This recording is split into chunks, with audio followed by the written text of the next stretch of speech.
Nous allons voir maintenant, toujours donc sur la partie back-office de EBP Point de Vente 2018, tout ce qui va concerner la création des familles clients et des fiches clients.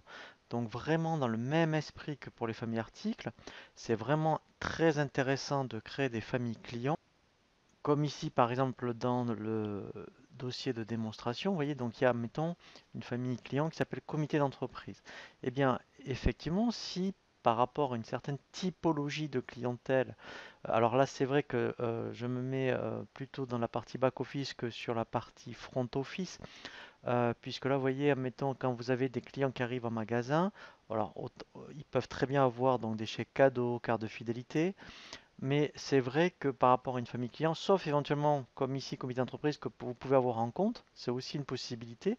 Donc ça se justifie également. Vous voyez, par exemple, vous avez des comités d'entreprise qui viennent vous voir dans votre magasin, et donc, mais qui ont un compte chez vous. On verra donc sur la partie front office comment on fait pour mettre des clients en compte. Et bien, quoi qu'il arrive, ils auraient par exemple, vous voyez, 10% de remise, quoi, quels que soient les articles. Donc ça s'applique parce que vous avez créé une famille CE. Donc quand on créera un comité d'entreprise, automatiquement, il aura donc un pourcentage de remise. Vous pourriez très bien affecter un commercial.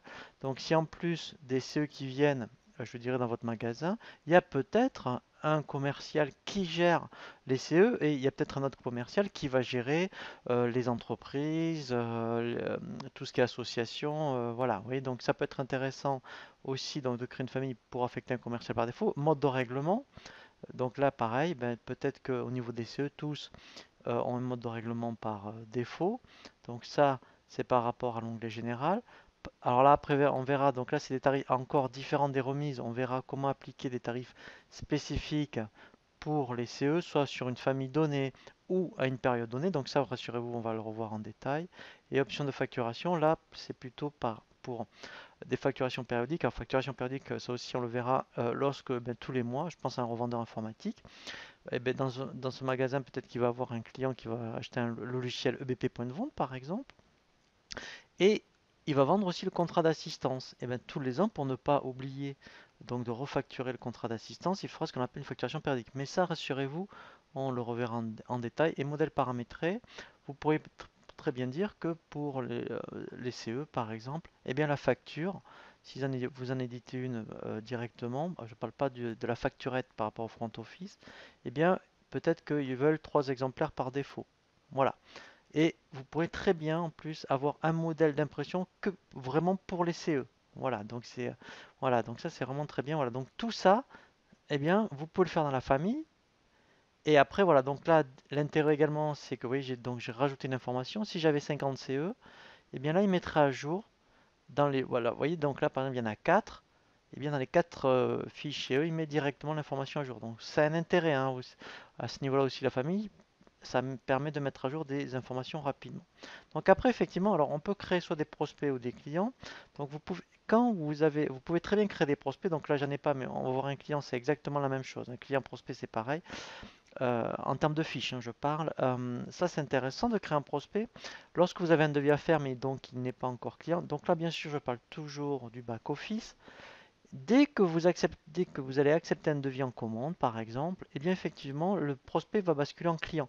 Donc c'est intéressant d'isoler la base prospect de la base client. Alors maintenant, je vais venir sur une fiche client qui est identique à une fiche prospect. Donc là, on rattache la famille. Voilà, donc, comme tout à l'heure la famille CE par exemple. Donc là, vous mettez l'adresse de facturation avec le contact de facturation. Ce qui est intéressant, c'est que vous avez donc, alors, on peut avoir plusieurs adresses de livraison. Alors, si elle est identique à l'adresse de facturation, effectivement, vous le laissez cocher. Sinon, après, effectivement, on peut rajouter donc une adresse de livraison différente.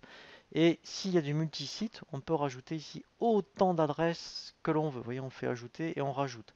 Comme ça, quand on fait des documents de vente, eh bien, si le client dit ah ben non mais ce mois-ci c'est pas cette adresse mais c'en est une autre, vous l'avez dans la liste. Alors, on peut même en rajouter en cours de route. Voilà, donc ça c'est vraiment très bien. Donc après il y a toute une gestion de contacts. Donc là vous pouvez rajouter autant de contacts que vous voulez. Dans l'onglet gestion, là, donc là il va créer l'affectation comptable. Alors, on verra également l'analytique, hein, donc, mais ça c'est intéressant que si vous avez EBP Compta, sinon ça n'a pas d'utilité. Ici après, donc là, on verra cette partie de gestion d'encours. Si même donc même s'il y a des clients en compte, on peut, pourquoi pas, pour les CE par exemple, vous pourrez aussi mettre des gestions d'encours. On peut même activer le contrôle de retard de paiement. Et là voilà. Après, alors tout dépend. Alors soit vous mettez OK, c'est un client à relancer. Alors c'est-à-dire que client relancé, c'est que si éventuellement après il y avait des factures en retard, il serait dans la liste. Mais si c'est un très bon client, même s'il est en retard, vous pouvez dire ben non, on ne va pas activer les relances clients. Voilà. Alors après, on pourrait très bien ici, alors on reviendra à toute cette partie de tutoriel sur les lettres de relance, mettre un modèle par défaut. Voilà. Et ici, alors vous voyez, il va dans les informations société, il va y chercher cette information, il me dit ah ben non, ben lui ça sera pas 5, mais ça si c'était voilà. Lui ben non, on va peut-être le déclencher qu'à partir de 20 jours par exemple.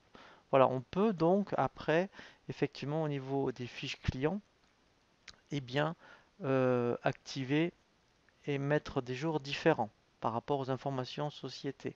Après, voilà, donc, alors ça, c'est des taxes particulières qu'on peut activer. Après, par rapport à la caisse, voilà.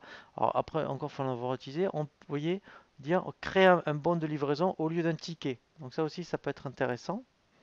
Voilà, donc ça, ici, c'est toute la partie. On en est donc à gestion. Donc tarif. Donc là, même principe. Donc si on a créé des tarifs clients, il va les rajouter ici. Donc ça, on va le voir en détail. Après, donc, l'onglet divers. Voilà, donc là, eh bien, vous mettez un mode de règlement par défaut. Si, par exemple, vous ne l'avez pas mis dans la famille ou s'il est différent de la famille, voilà, vous pouvez dire, bah, lui, voilà, par exemple, c'est un exemple, hein, il paye carte bleue 30 jours. Voilà, si ça permet d'ajouter toutes les références, je dirais, des articles qu'il a commandés. Les options de facturation, on retrouve ce qu'on avait vu dans la famille, facturation périodique et modèle paramétré. Et ça, voilà, ça c'est très intéressant. Donc on avait vu les points de fidélité dans les articles. Alors, on va y revenir hein, sur la gestion de la carte de fidélité. Mais c'est ici, après, donc on va le revoir en détail, où effectivement vous allez donc dire, voilà, vous voyez par exemple, voilà, donc là c'est normal, bon, il faut tout faire, non, mais comme on va le voir en détail, voilà, donc là pour l'instant on crée une fiche client, je dirais, on va dire basique, et après on va y revenir pour ici, vous voyez, toute la partie carte de fidélité. Comme ça, quand on passera donc des commandes, on verra effectivement, vous voyez, au niveau des points, où c'est qu'il en est, on aura tout l'historique. Voilà, et on aura même, vous voyez, on le voit là, toute la partie avantage client. Voilà, donc après, même principe, on a les boutons ici de fonction disponibles directement à partir d'une fiche client. C'est-à-dire qu'on ici créer un document, on pourrait créer un document de vente. Je parle du back-office.